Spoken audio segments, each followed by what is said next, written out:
In this video, I'm going to review a new terminal emulator called Ghossty. You see the name and the icon here on the very top in Sketchy Bar, and the OS that I run is Mac OS. But this terminal emulator is also available for Linux. As of today, it's not available to the public yet. It's still in beta, but I'll let you know what you need to do in case you want to test it out. This is Ghossty. I can view images. I'm inside neovim right now. Gonna scroll down to the next image. I can view this image without an issue. I have another image here, and if I hover over images that I already loaded, they load quite fast. Notice the undercurl looks beautiful. It's right above there. This is a custom undercurl that was developed for Ghossty. Comparing it to Kitty and WezTerm, I like this one way better. You're gonna notice that it looks gloomy or bloomy or like a neon type of color. It's just a shader. I'm gonna disable it so you can see how it looks like without that, but that's something optional. If I go back to my dotfiles here real quick, you're gonna see that I have this custom shader enabled. I'm gonna set it to something else. Instead of 60, I'm gonna set it to this 25 one, which looks a little bit less. Just gonna quit Ghossty and I'm going to reopen it. Now I'm back here. Looks less bloomy, still has a little bit of light, but it just makes the characters pop out a little bit more, makes them stand out. In this video, I'm also going to compare Ghossty with alacritty and Kitty. I'm gonna put them next to each other so you can see it for yourself and reach your own conclusions.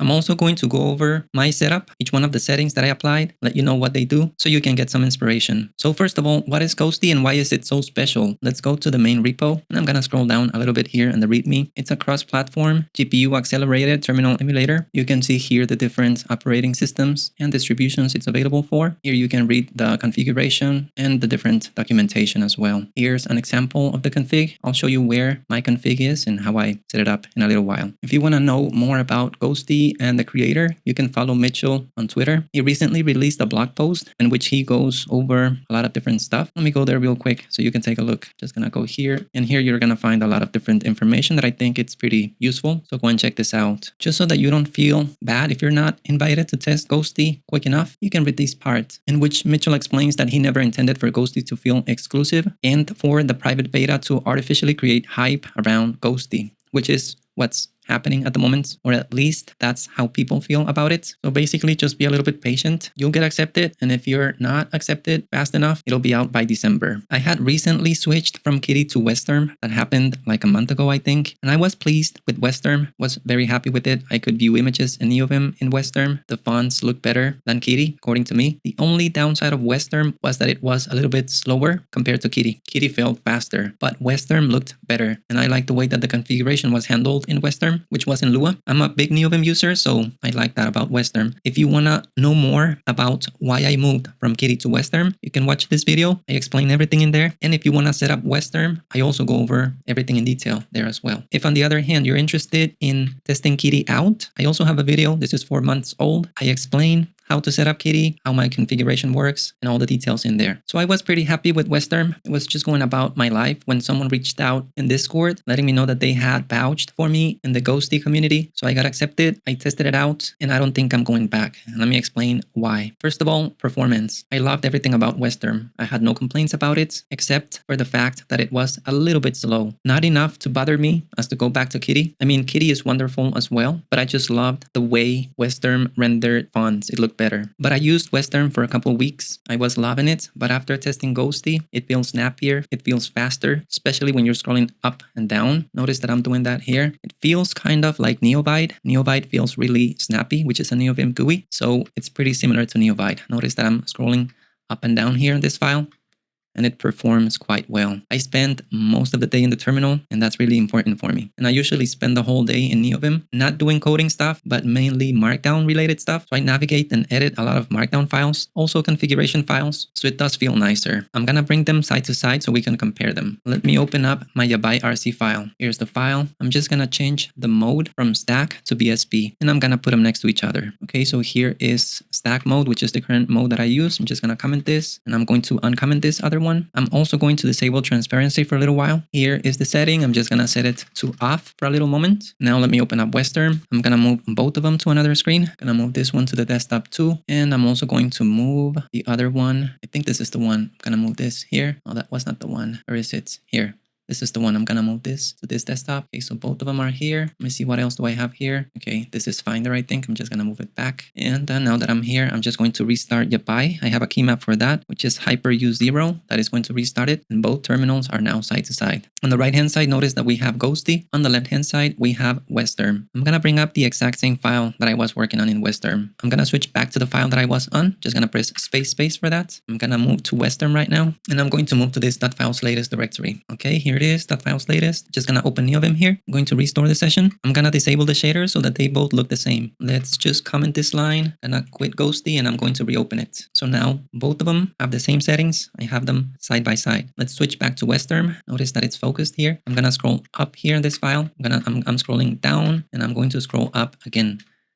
You're gonna notice that it doesn't look sharp, doesn't look as neat compared to Ghossty. If I scroll up and down, notice that it breaks up a little bit and it's a little bit laggy. Now what happens if we switch to Ghossty? Gonna scroll up and down here. Looks way sharper. I'm just scrolling here up and down. It feels faster. You're probably not gonna notice a big difference in the video, but when you use the terminal, you're gonna feel it.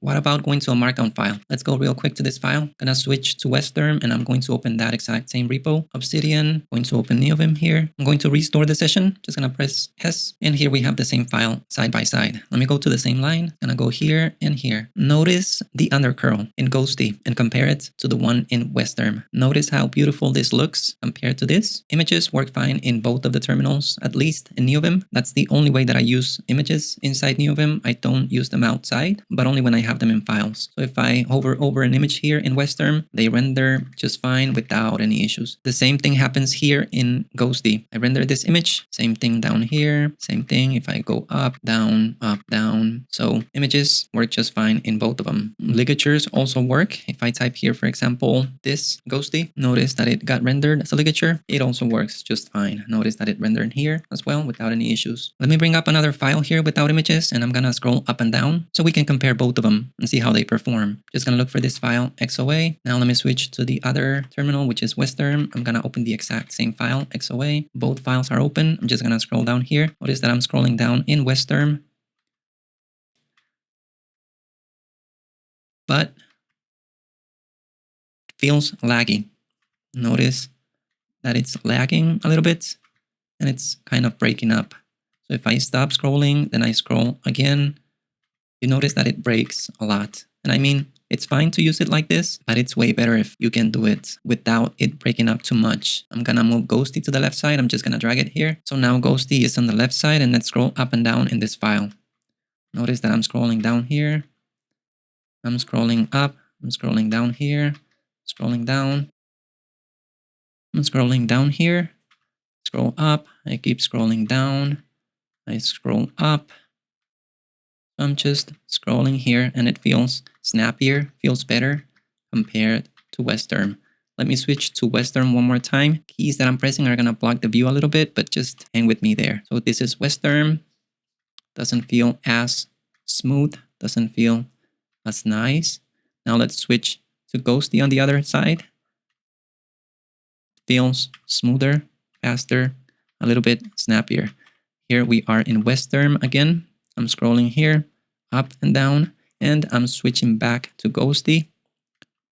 Notice that it feels nicer. Regarding colors, you can see for yourself, I like how both of them look. To me, they look quite the same, to be honest. Maybe WezTerm, which is the one here on the right hand side, looks a little bit brighter, but I mean, they're fine. I like how both look. I'm gonna close WezTerm real quick and I'm gonna bring Kitty up the same file just so you can see it real quick. Okay, so now we have Kitty here on the right hand side and on the left hand side we have Ghossty. I have the exact same fonts applied in both Kitty and Ghossty, but I'm not sure why Kitty is not picking up the fonts. Notice the 0. This is JetBrains Mono. Doesn't look right. It should look like this, but I don't care anymore. I never got it to work. But colors look quite the same, to be honest. Decent. What about performance? Kitty, I'm gonna scroll down here.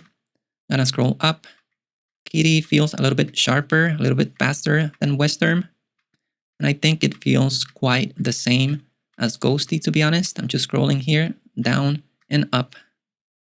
scrolling down and up. These are default credentials, just in case you're wondering, what are these doing here? I changed them, by the way. So now let's switch here to Ghossty on the left-hand side. Let's scroll down, let's scroll up. You're gonna notice that they are very similar. So they perform quite the same, to be honest. Images inside neovim work in Kitty just fine. They work in WezTerm and they work in Ghossty. Let's look at the undercurl. I'm just gonna make this bigger so we can see a little bit more of the undercurl and we can compare the two. Here we have them side by side. This is a little bit more pronounced than WezTerm, but even Ghossty here on the left hand side is more pronounced and I do like it better than Kitty. Okay, so that's the section of me comparing Kitty, WezTerm, and Ghossty. Now let me show you how I set up Ghossty. I'm just gonna quit out of Kitty here and I'm just gonna switch back my apps to transparent, at least the one that I use, and I'm going to move everything back to my first desktop and use my applications in stack mode. Okay, so stack mode is configured. I'm just gonna bring Ghossty to the desktop 1. I'm just going to restart yabai. Hyper U0 restarts it, and now we're back in business. Here is the Ghossty configuration file. Here's my config. Notice that this is in my .files, Ghossty/config. Let me go there real quick. Here is .files latest. If you like this, make sure to start it. And here, if you scroll down a little bit, you're gonna find the Ghossty directory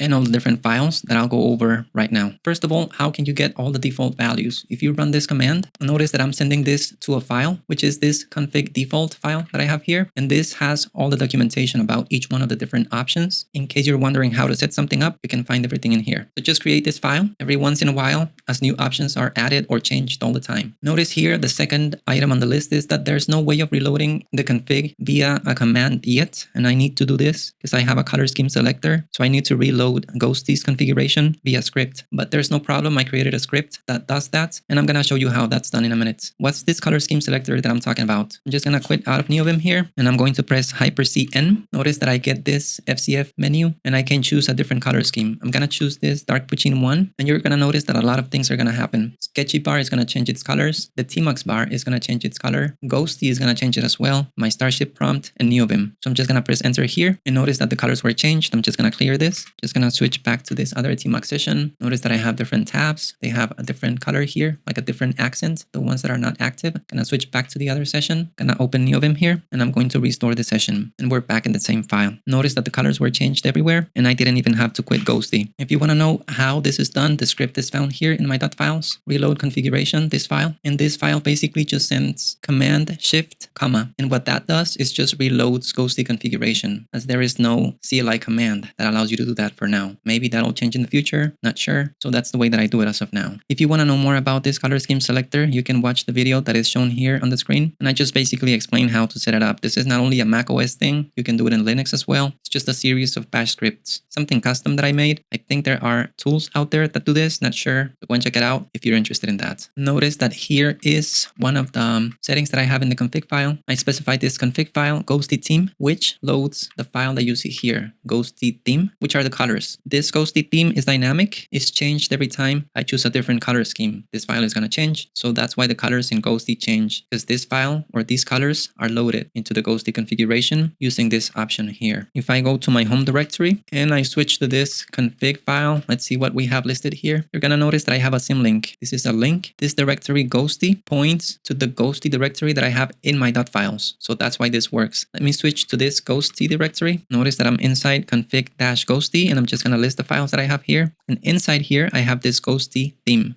But remember that this is just a symlink that points to the directory that I have here, which is the Ghossty directory inside my .files. So for this to work, make sure you have a symlink, or if you don't want to have a symlink, make sure that the files live in here, in this .config-Ghossty directory. Notice as well that this is where the shaders live.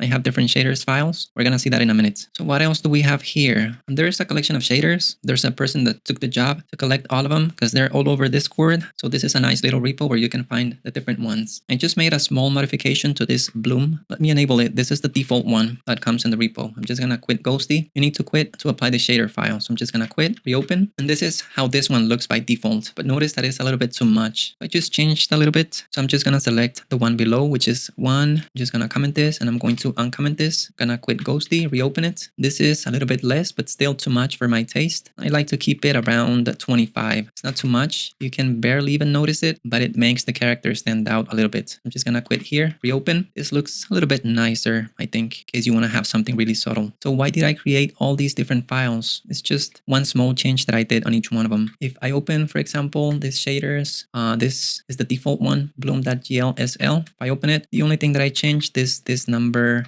here. Instead of .2, .1, .05, .025, that's the only change, so that it looks a little bit less bloomy or gloomy. Up to you, you can play around with it. Let's try, for example, this animated gradient. Just gonna uncomment this, gonna quit, reopen, and notice that this is gonna change colors.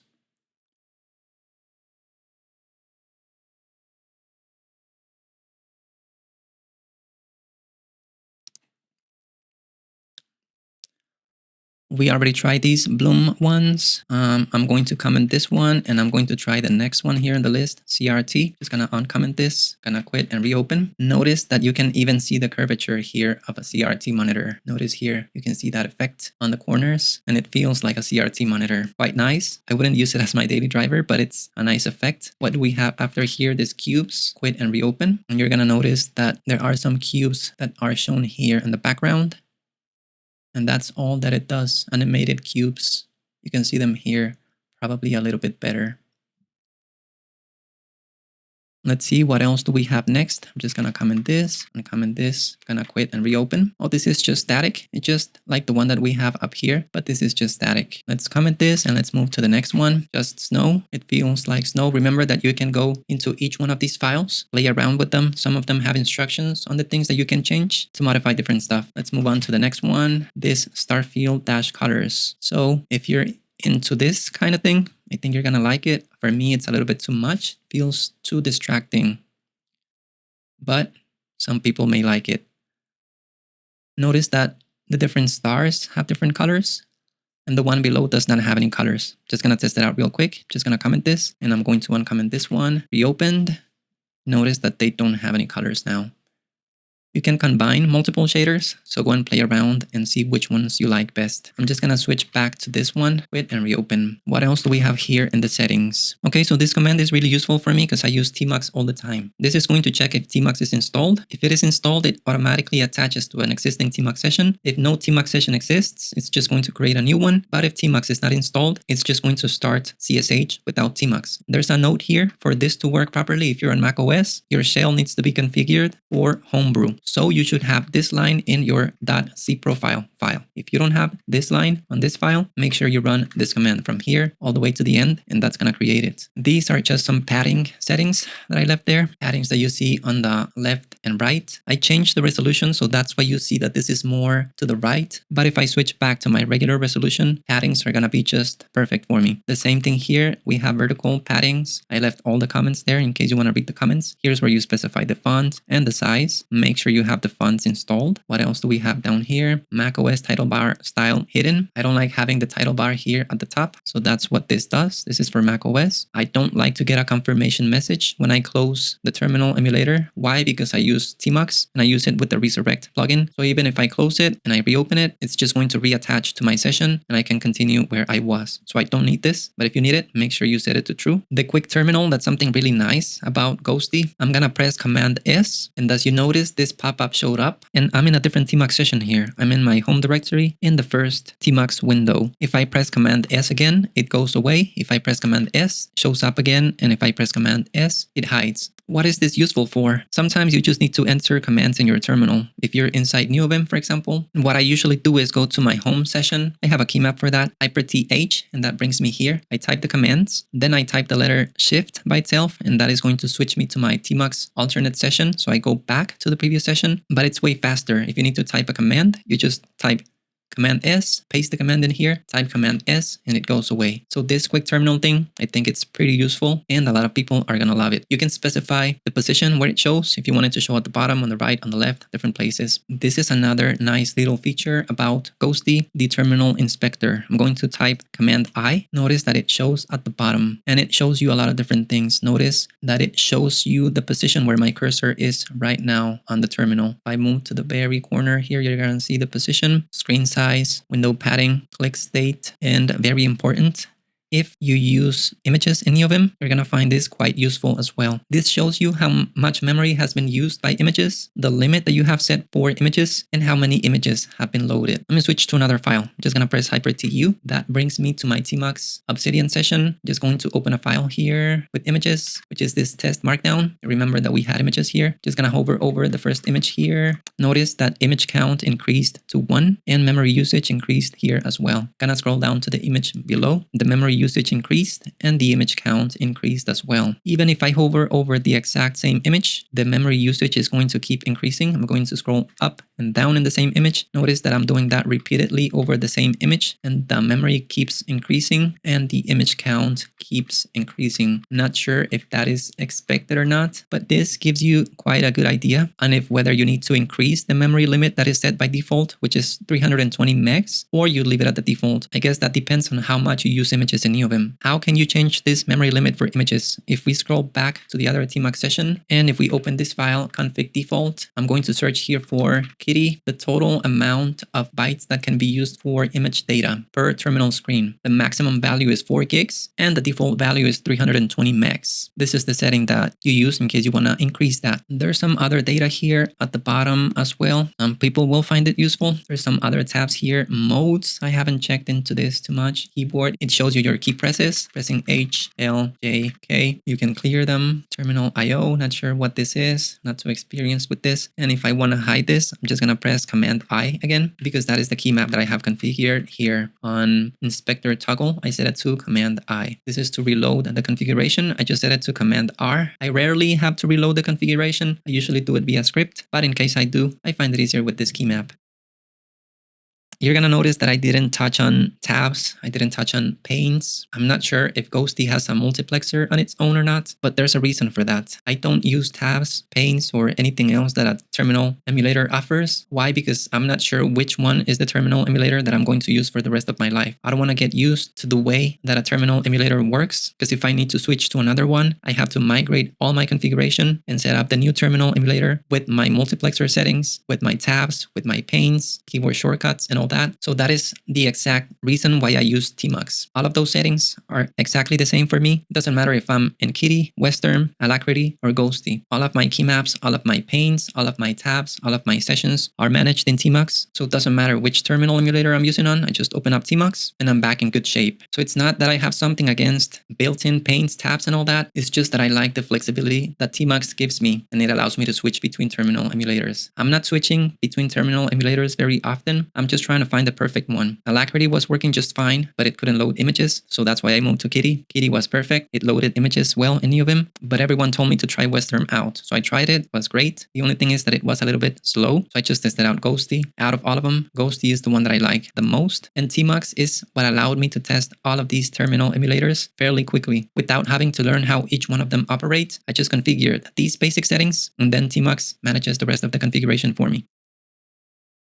How do you get access to Ghossty? When you join Discord, you're going to notice that there's this info channel. This is the first channel that you have to read. And the message that you're going to notice here is read the pinned messages in public before asking questions. So let's go to that channel. Let's go to public here. You're going to notice that the pinned messages are here at the top. Just make sure that you read all of the messages that are here. And here you can see an explanation. How to get invited. Being in the Discord and being active can increase your chances. People are being invited to the beta on a daily basis. The ones that have been waiting for longer are more likely to be picked. Having knowledge in related fields that could assist development, and knowing someone already in the beta and getting a referral. I read somewhere else that even if you get a referral but you're not active in the channel, you're probably not gonna get invited, so just be active and you'll be eventually invited. I'm not sure how many people they invite every day. If I remember correctly, around 2-3 people a day, so just be patient. Okay, so hopefully this video helps you see that Ghossty is not just about hype. It's actually a pretty good terminal emulator. Out of all of the ones that I have tested in the past few months, it is definitely my favorite one. Number one reason, performance. Performs great. Number two, the looks